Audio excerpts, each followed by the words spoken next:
are. The glamorous life. Always turn around, lock it, deadbolt it, then you gotta clear the room. Clear the room. Right? Clear.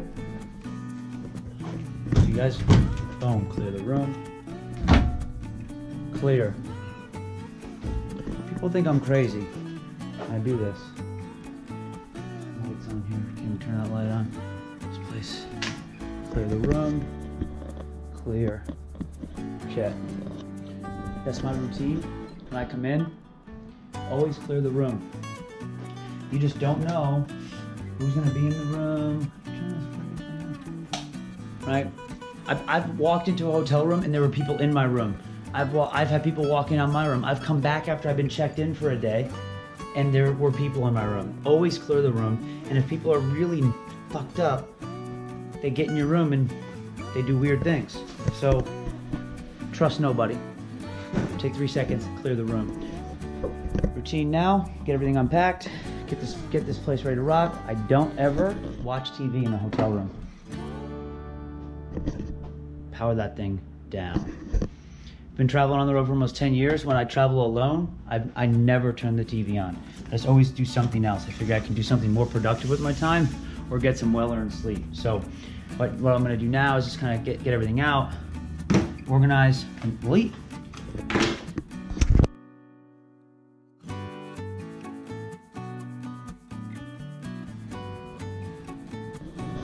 So here we are.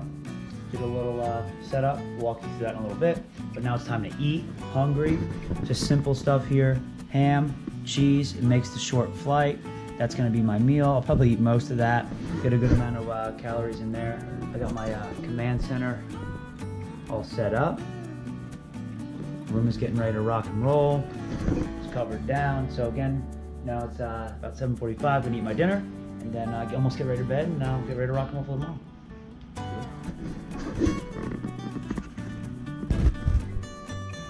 Hi. Hi. Oh, Vinny, I know you only want to go out to get that loan, and you can't have it. The boss. How we doing? Good. What are you doing? I'm just eating food. Meat roll-ups. Did you stop somewhere? No, I brought some meat. Oh, okay. Squad.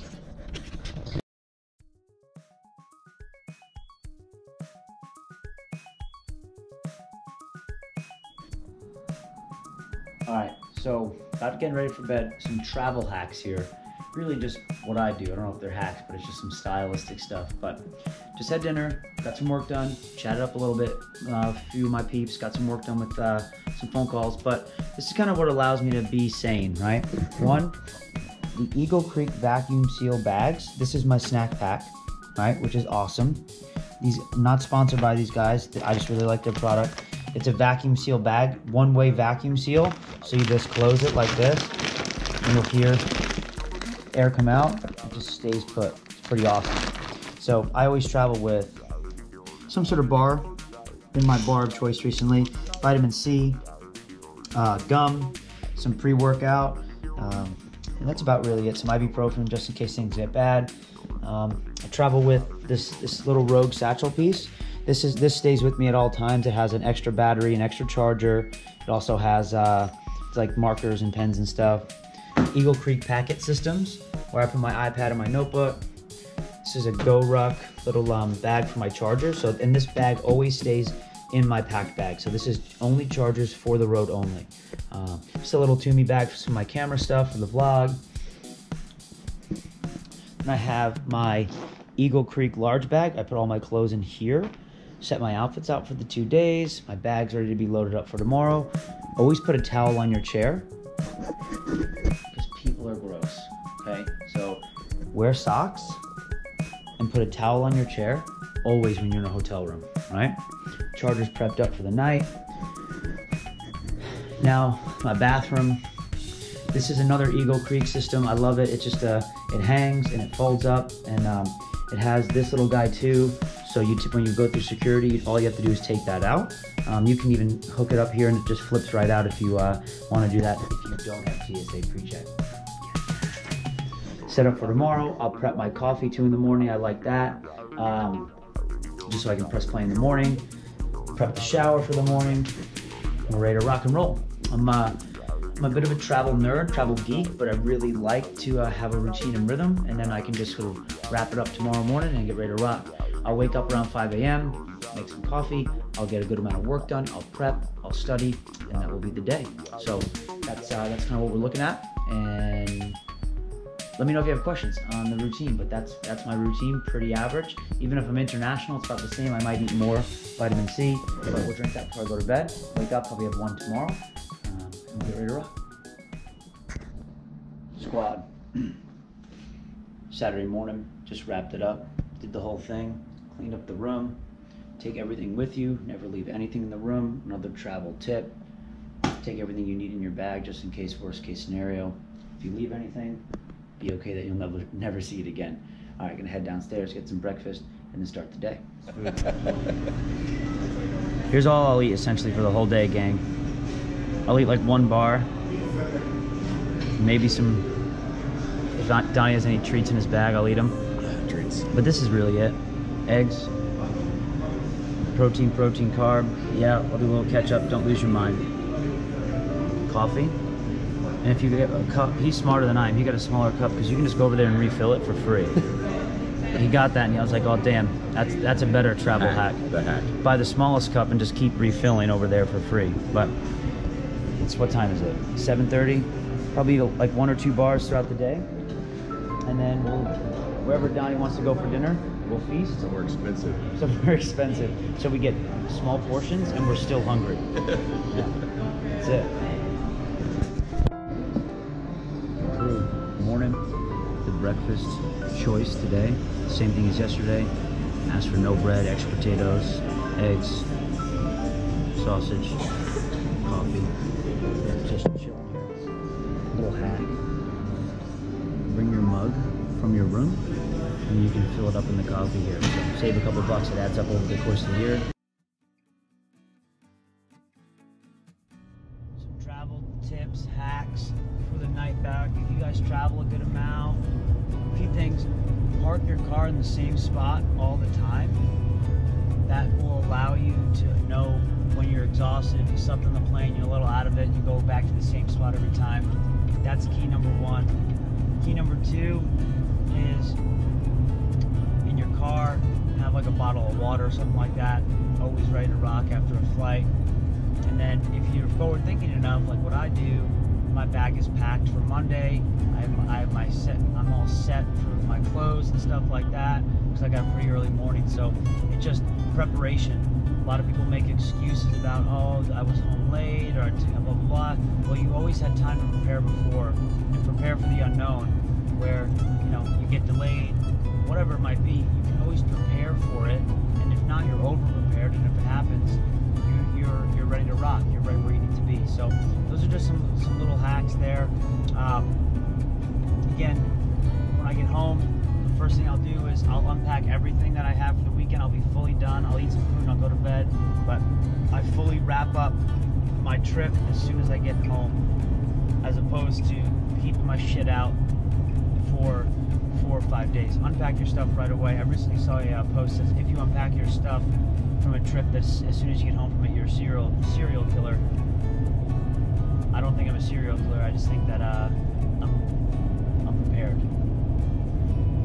Figure your shit out, people.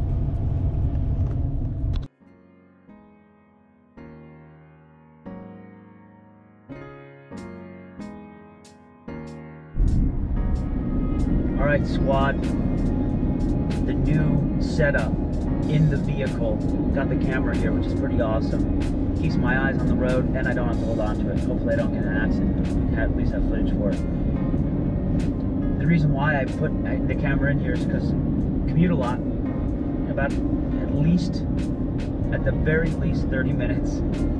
The very most, an hour 15, hour 20. But I do a lot of thinking in the car, and I do a few things in the vehicle, and I wanted to share with you guys. Just think about efficiency, but also what you can do with your day, as opposed to complaining, as opposed to looking for the negative, look for the positive. A lot of people complain about the commute. A lot of people complain about things they have to do, as opposed to just figuring out, all right, well, where does it fit into the grand scheme of life, and is it something you want to do? If it's not, then stop doing it. But for me, I love what I do. I love the opportunity to go to the gym and work out and coach and run a corporate wellness facility. And you know what? The fact that I have to drive into the city and go through a commute, if that's the worst part of my day, my life's really good. But I do want to maximize the fact that I've doubled my time in a vehicle. So most of the time I listen to audiobooks. That's one of my big, huge, life hacks, if you will. It seems relatively simple common sense to me, but audiobook it up. I like to listen to it twice, so I can really absorb it, because it's no doubt not as effective as reading in a quiet place when you're fully focused, because you're a little split. Another thing I like to do is set up my phone calls. I'll call my coaches at my other gyms. I'll call my family. So I try to play with that a little bit. Which, it's not always easy, certainly, since, it's not the exact same time every single day. So, but if I can schedule a call, I'd absolutely do that. But I think when it's all said and done, you just have to find ways to be efficient, get shit done. The concept that it's like, this is not what I want to be doing, well, then don't do it. But also, look at the grand scheme of things. Like, what is the hardest part of your day, the hardest part of your life, and have perspective. But don't become an entitled, juvenile bitch. And I know that sounds like really offensive, but it's true. Like, don't complain about having to drive into the city. Figure it out and fix it. Don't complain about, oh, I gotta pay for, I hear people, I gotta pay for parking. Well, so does everybody else. What makes you so special, right? It's the minute you take it off of you, it's not about you. No one really cares about you, and you realize that, all right, I just have to get it done. And you know what? If you're gonna complain about something, all right, but let your next thought process be, what's my solution to the problem? Oh, I gotta pay $200 a month for parking? How am I gonna make $200 a month net zero in that equation? You can do that. Everybody can do that. Just work a little harder, and then over time, work on your efficiency and how you work harder to minimize your output to bring in that net zero equation. You do that over the long term, you do that in your life, you'll continually start to increase your top line and also increase your bottom line, right? And whatever that line is, whether it's time, whether it's money, whether it's whatever it might be, the currency's up to you. You need to work on how to make that currency more efficient. So again, as we dive into this, I don't want to talk your ear off, but I can talk your ear off. Hopefully you found some value in that. Stop complaining and just letting it be there and being miserable. Be a positive influence in yourself and the people around you. If there's a complaint coming in, you're not a bad person. You need to now make actual steps to pull that out. It's okay to be upset or like, oh God, this traffic sucks. Well, how can I make it better? Whether you have a thought process, whatever it might be, but you have to give yourself a little bit of something there, all right? Hit me up if you got questions on that, but mindset's a powerful thing. How you do any small task can be reflected across your lifestyle. Whether hey, I'm driving, I want to be multitasking, I want to be efficient. Check, right? Be efficient in life. Don't be lazy, and don't be a taker, be a giver.